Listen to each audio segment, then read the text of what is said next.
అందరికీ నమస్కారం. ఈరోజు మనతో పాటు శ్రీ శుభంకరి సేవా సమితి వ్యవస్థాపకులు స్మార్త నరహరి బ్రహ్మశ్రీ దుగ్గిరాల యాజ్ఞవల్క్య దిలీప్ శర్మ గారు మనతో ఉన్నారు. గురువుగారితో మాట్లాడదాం. నమస్కారం. నమస్కారం గురుగారు, అక్టోబర్ 20వ తారీఖున మనకి దివాళీ ఉంది. సో ఈ రోజున మనం ఎలా వినియోగించుకోవాలి, లక్ష్మీదేవి పూజ ఏ విధంగా చేయాలి, సో మన జీవితంలో ఏదన్నా చీకటి ఉంటే దాన్ని తొలగించుకొని వెలుగుని ఏ విధంగా తెచ్చుకోవాలి, ఓవరాల్గా ఈ రోజు మనం ఎలా వినియోగించుకుంటే బాగుంటుంది? ఈ యొక్క అక్టోబర్ మాసంలో ఆశ్వీజ బహుళ త్రయోదశి, చతుర్దశి, అమావాస్య ఈ మూడు కూడా చాలా పర్వదినాలు. త్రయోదశి దాన్ని ఆరోగ్య వృద్ధి కోసం వాడతారు. ఆరోగ్యము తర్వాత చిత్రగుప్తుడి యొక్క నోముని చేస్తారు. చాలామందికి అలవాటు ఉంది, యమవ్రతం అంటారు దాన్ని చతుర్దశి రోజు చేస్తారు. దీపావళికి ముందు వచ్చేటువంటి చతుర్దశి, దాన్నే నరక చతుర్దశి అంటారు. నరకాసురుణ్ణి సంహరించినటువంటి రోజు అమ్మవారు ఆ యొక్క అవతారం, మహాలక్ష్మి అవతారంలోకి వెళ్ళింది. ఈ యొక్క నరక చతుర్దశి రోజు కూడా అభ్యంగన స్నానం చేస్తారు, నూనె రాసుకుని. ఆ రోజు ఇష్టదైవాన్ని ఆరాధన చేయటం. చాలామంది పశువులని నరక చతుర్దశికి ఆరాధన చేస్తారు. పశువులని పూజించడము, పశువులకి అర్చించటము నరక చతుర్దశి రోజు చేస్తారు. కొంతమంది కొన్ని ప్రాంతాలలో గోదావరి సైడ్ అటు సైడ్ వాళ్ళందరూ కూడా పితృదేవతల కోసమని వాళ్ళ యొక్క పితృదేవతలని స్మరణ చేసుకుని బ్రాహ్మడికి స్వయం పాకం ఇవ్వటము ఇదంతా. మనము త్రయోదశి రోజేమో ధనత్రయోదశిని ధన్వంతరి అర్చన చేసి ఆయుష్ని వృద్ధి చేసుకున్నాం. మనం వృద్ధి చెందిన తర్వాత ఒక మంచి కార్యం వృద్ధి చెందాం. మనలో ఉండేటువంటి అనేక మనం అనుకుంటాం రావణాసుడే పరమరాక్షసుడు అని. వాళ్ళకన్నా మించిన రాక్షసులు ప్రస్తుతము మన భారతదేశంలో, ఇతర దేశాల్లో కుప్పలు ఉన్నారు. రావణాసుడే సిగ్గుపడతాడు, అమ్మో వీళ్ళ రాక్షసత్వం నాకన్నా దారుణంగా. రావణాసుడికి ఒక శాపం ఉన్నది. ఏమని? పరస్త్రీని గనక ఎవరిని ముట్టుకున్నా అనుమతి లేకుండా నువ్వు అప్పటికప్పుడే చస్తావని. అందుకని సీతాదేవిని కానీ ఎవరిని ముట్టుకోవాలి ఆయనకి. అంతే తప్ప ఒక్క సీతాదేవిని మాత్రమే కాదు, ఆయనకు ఒక శాపం ఉంది. ఈ దరిద్రం ఏమిట్రా అంటే ఇప్పుడున్నటువంటి మానవులకు అటువంటి శాపాలే లేవు. ఒక ఇజ్జత్తు, ఒక వాడైనా కొంత కట్టుబడి ఉన్నాడు.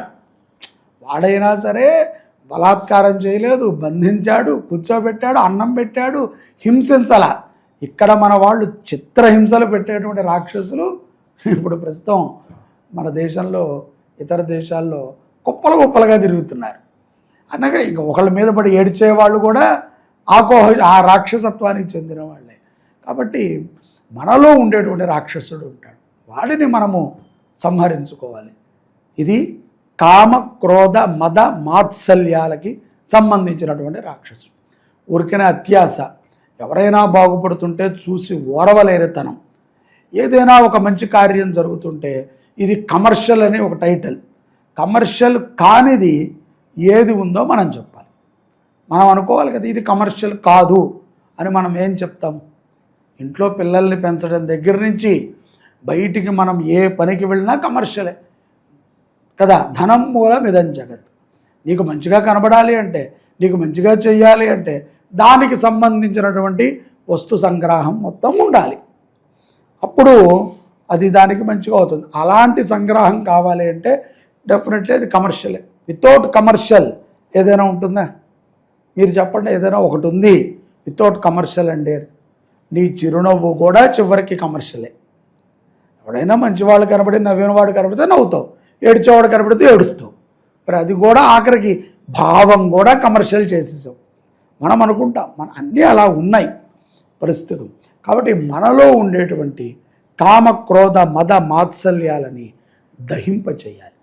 అభ్యంగన స్నానం చేసి ఆ రోజున ఇష్టదైవానికి ఆరాధన చేసి, నరక చతుర్దశి రోజు ఆ రోజున స్వామి దగ్గర దీపారాధన కానీ, మనం నచ్చినటువంటి నైవేద్యాన్ని ఉండి దీపారాధన చేసి యముడిని అర్చన చేసి యమవ్రతాన్ని చేస్తారు. ముందు రోజు చేస్తారు, ఆ రోజు కూడా ఆయుష్ కారకం కోసం చేస్తారు. మరుసటి రోజు దీపావళి రోజున లక్ష్మీ ప్రీత్యర్థం, ఈ యొక్క లక్ష్మీల్లో దారిద్ర్య దుఃఖ భయహారిణి ఖాత్వధన్య, దారిద్ర్య దుఃఖాలు పోవాలి కదా. లక్ష్మీ కటాక్షం కావాలి, ఏదో సినిమాలో చూపించినట్టు మూట ఇస్తాడు, నేను కళ్ళు మూసుకొని నడుస్తాను అంటే దాటుకెళ్ళిపోతాం. జ్ఞానం కూడా పనిచేయాలి కదా. ఇవన్నీ పనిచేయాలంటే మనలో ఉండేటువంటి కొన్ని లక్షణాలు మారాలి. మారినప్పుడు అందరికీ లక్ష్మీ కటాక్షమే. మనస్తత్వం మారితే ప్రతి వాడి ఇంట్లో కోట్లు వచ్చి పడతాయి. వాడికి ఎంతసేపు ఎదుటవాడితో పోల్చుకుంటాం, ఎదుటవాడి మీద పడి ఆడవటం, ఎవరైనా బాగుపడితే చూడలేని తత్వం, చెడుని ప్రోత్సహించటం. మంచిని 10 మందికి చెప్పండిరా అంటే నోరు రాదు. చెడు జరిగిందనుకోండి కావాల్సిగా కెలికి మరీ అందరికీ చెప్తారు. మంచి మాత్రం నోరు తెరవరు. అదొక శాపం మానవులకి, తెరవరు. పూర్వము కాలముల్లో మంచి చెప్పుకునేవాళ్ళు చెడు ఏదైనా ఉందనుకో, ఇప్పుడు వద్దులే, ఇప్పుడు అలాంటివి మాట్లాడకూడదు, ఇప్పుడు అదే చెప్పు, ఫస్ట్ మంచిగా ఉంది, ఫస్ట్ మనకు జరిగిన అవమానం గురించి చెప్పు, కప్పిరి సాల్వా గురించి తర్వాత చెప్దాం. అలాంటి వాళ్ళు తయారై. సో మనం మారాలి. మారితే లక్ష్మీ కటాక్షాన్ని అమావాస్య రోజున మనము పొందటము చాలా సులభం. అమావాస్య రోజున మనం లక్ష్మీ కటాక్షాన్ని సులభంగా పొందవచ్చు. ఇందున ఆశ్వీజ అమావాస్య చెప్పాను కదా, ఈ యొక్క దారిద్ర్య దుఃఖ స్వరూపంగా అమ్మవారు మనలో ఉండేటువంటి దారిద్ర్య దుఃఖాలని నివృత్తి చేసి స్థిరలక్ష్మిని ప్రాప్తి చేస్తుంది. దీనికోసమై ఈ యొక్క 22వ తారీఖు సోమవారం, అక్టోబర్ 22 సోమవారం రాత్రి దగ్గర 8 నుంచి 10 లోపు రాత్రి కాలంలో చక్కగా దీపావళి టపాసులు అవి కాల్చుకున్న తర్వాత పాల పరవాణాన్ని కానీ పాలని కానీ సిద్ధపరచుకుని అమ్మవారి ఎదురుకుండా ఒక దీపాన్ని పెట్టి ఆవు నేతితో ఆ దీపానికి లక్ష్మీ అష్టోత్తరముతో పూజ చేసి ఈ పాలని నైవేద్యంగా పెట్టి ఇంటి యజమాని తీసుకున్నట్లయితే సర్వము శుభప్రదం. ముఖ్యంగా మనసు మారుతుంది. ఒకళ్ళు మన మీద పడి ఆడవకూడదు. ఎదుటవాడు మనం మారామనుకోండి, నువ్వు మారుతావు, ఆయన మారుతాడు, ఆవిడ మారుతుంది, అందరూ మారుతారు. ఎవరికి వాళ్ళు అనుకోవాలి. అంతే తప్ప అతను నా మీద పడి ఆడవకూడదండి అని నువ్వు పాలు తాగితే వాడు ఏడుపు కూడా నువ్వు ఏడుస్తావు. ఫస్ట్ నేను మారాలి. మనకు తెలియదు, మనం అనుకుంటాం మనం బాగానే ఉన్నామని, కానీ మనలో ఎక్కడో ఒక చోట వేషం అనేది ఉంటుంది. కాబట్టి ఆ మార్పుని మనం పొందాలి అంటే కనుక దీపావళి అమావాస్య లక్ష్మీ పూజ. అలాంటి లక్ష్మి అప్పుడు కనుక అమ్మవారు నిన్ను అనుగ్రహిస్తే స్థిరలక్ష్మి కీర్తి లాభాలు ఇట్టే నీకు లభ్యపడతాయి. ఇది అమావాస్య, దీపావళి అమావాస్యలో ఉన్నటువంటి రహస్యం. ఇది చాలామందికి తెలియదు. ఆవిడ చేసిందా అంటే పూజ, దానికన్నా నేను 150 పూలు ఎక్స్ట్రా తెప్పించి చేస్తా అని చేసేవాళ్లే తప్ప తనలో ఉన్నటువంటి కామ క్రోధ మదమాత్సర్యాలని అమ్మవారి పాదాలకు వదిలిపెట్టి సద్బుద్ధిని అనుగ్రహించమని ఎవరికి వాళ్ళు చేసుకోవాలి. ఉంటుంది నాకు లేదండి అనేవాడు వాడికే ఎక్కువ ఉంటుంది. నాకు ఉన్నదని ఎవడని చెప్తాడా, నాకు కోపం ఉందండి అంటాడా, నవ్వుతూ అంటాడా, ఉంటుందిలేండి కోపం దాందే. వాడి కోపం వాడికి, తన కోపమే తన శత్రువు, తన బుద్ధే తన శత్రువు, తన మంచితనమే తన వృద్ధి.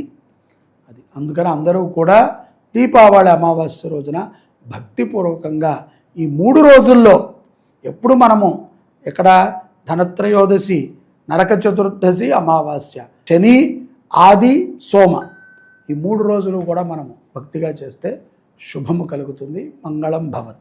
జై శుభంకరి.